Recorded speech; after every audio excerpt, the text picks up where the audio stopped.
Hi friends, welcome to my channel. ഇന്നത്തെ video എങ്ങനെ നമുക്ക് വീട്ടിൽ തന്നെ ഈസി ആയിട്ട് മാനിക്യൂർ ചെയ്യാമെന്നതിനെക്കുറിച്ചാണ്.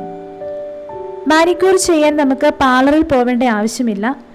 വീട്ടിൽ തന്നെ അവൈലബിൾ ആയിട്ടുള്ള സാധനങ്ങൾ വെച്ച് വളരെ ചിലവ് കുറഞ്ഞ രീതിയിൽ നമുക്ക് ചെയ്യാവുന്നതേ ഉള്ളൂ. ഞാനിപ്പോൾ ഇവിടെ എൻ്റെ അനിയത്തിക്കാണ് ചെയ്തു കൊടുക്കുന്നത്. ഇങ്ങനെയാണ് ഇപ്പോൾ കൈയിരിക്കുന്നത്. കുറച്ച് നെയിൽ പോളിഷ് ഇരിപ്പുണ്ട്. നെയിൽസ് ആണെങ്കിലും ഷേപ്പിലൊന്നുമല്ല. അപ്പം ആദ്യം അതൊക്കെ ഒന്ന് ക്ലിയർ ചെയ്യുകയാണ് വേണ്ടത്. അതിനായിട്ട് ഞാനിവിടെ ഒരു നെയിൽ പോളിഷ് റിമൂവറും കുറച്ച് കോട്ടണും എടുത്ത് വെച്ചിട്ടുണ്ട്. ഫസ്റ്റ് ഞാൻ നെയിൽ പോളിഷ് റിമൂവ് ചെയ്യുകയാണ്. മാനിക്യൂറിൻ്റെ ഫസ്റ്റ് സ്റ്റെപ്പ് എന്ന് പറയുന്നത് നെയിൽ പോളിഷ് ഉണ്ടെങ്കിൽ അത് റിമൂവ് ചെയ്യുക എന്നുള്ളതാണ്.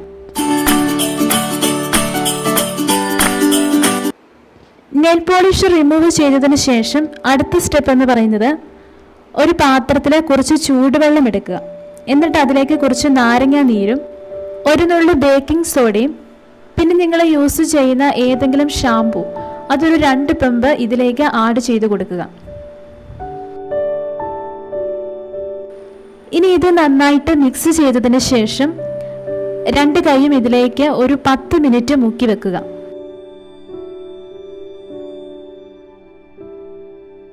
ഇങ്ങനെ ചെയ്യുമ്പോൾ നമ്മുടെ നഖങ്ങളും സ്കിന്നും നന്നായിട്ട് സോഫ്റ്റ് ആവും. അതിനുശേഷം നമ്മുടെ നഖങ്ങൾക്കിടയിലുള്ള മഞ്ഞ കളറ് മാറാനായിട്ട് ഒരു ടൂത്ത് പേസ്റ്റും കുറച്ച് നാരങ്ങാ നീരും ഒരു നുള്ളു ബേക്കിംഗ് സോഡയും കൂടി മിക്സ് ചെയ്ത് നഖങ്ങളിൽ അപ്ലൈ ചെയ്യുകയാണ്.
നമുക്ക് ഇഷ്ടമുള്ള രീതിയിൽ നെയിൽ കട്ട് ചെയ്ത് കൊടുക്കാം. സ്ക്വയർ ഷേപ്പിലോ റൗണ്ട് ഷേപ്പിലോ ഓവൽ ഷേപ്പിലോ നിങ്ങളുടെ ഇഷ്ടമനുസരിച്ച് കട്ട് ചെയ്യുക. മാനിക്യൂർ ചെയ്ത് കഴിഞ്ഞാൽ ഉടനെ തന്നെ നെയിൽ പോളിഷ് ഇടാൻ പാടില്ല. ഇതിപ്പോൾ നെക്സ്റ്റ് ഡേ ആണ് നെയിൽ പോളിഷ് ഇടുന്നത്. നെയിൽ പോളിഷ് ഇടുന്നതിന് മുൻപ് ഒരു ബേസ് കോട്ട് ഇട്ടതിന് ശേഷം എപ്പോഴും നെയിൽ പോളിഷ് ഇടുന്നതാണ് നല്ലത്. അതുപോലെ എപ്പോഴും നെയിൽ പോളിഷ് ഇടേണ്ട ആവശ്യമില്ല. എപ്പോഴും നെയിൽ പോളിഷ് ഇട്ടാൽ നമ്മുടെ നഖം പെട്ടെന്ന് പൊട്ടിപ്പോകാനും നഖത്തിൻ്റെ കളർ നഷ്ടപ്പെടാനും ചാൻസ് ഉണ്ട്.